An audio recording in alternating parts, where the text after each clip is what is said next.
আসন্ন ঈদে উপকূল এবং নদী তীরবর্তী অঞ্চলের সাধারণ মানুষের চলাচলের নিরাপত্তা নিশ্চিত করতে মাঠে নেমেছে কোস্টগার্ড। অবৈধ কর্মকাণ্ড প্রতিরোধ এবং নৌপথের নিরাপত্তায় নিয়মিত টহল, যৌথ এবং সাঁড়াশি অভিযান পরিচালনা করছে এই বাহিনী।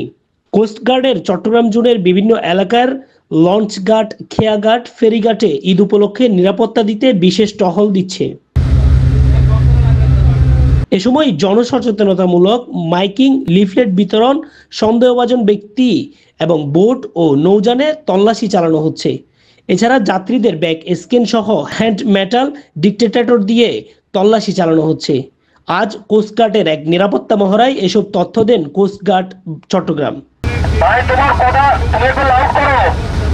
এ সময় কোস্টগার্ডের পক্ষ থেকে বলা হয়, উপকূলীয় নদী ও নদীপথে দুষ্কৃতিকারীরা যেন কোনো ধরনের নাশকতামূলক কর্মকাণ্ড সংগঠিত করতে না পারে, তার জন্য তৎপর রয়েছে কোস্টগার্ডের প্রতিটি সদস্য।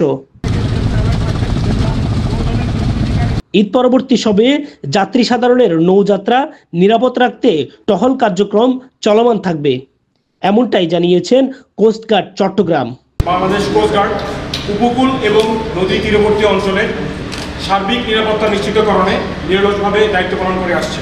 বিভিন্ন গুরুত্বপূর্ণ লঞ্চ, খেয়া ও ফেরিঘাট সমূহে জননিরাপত্তা প্রদানের লক্ষ্যে বিশেষ টহল পরিচালনা, মাইকিং, লিফলেট প্রদান, সন্দেহভাজন ব্যক্তি এবং নৌযান সমূহের তল্লাশিকরণ এবং ব্যাগ স্ক্যান সহ বিভিন্ন ধরনের নিরাপত্তামূলক কার্যক্রম পরিচালনা করছে।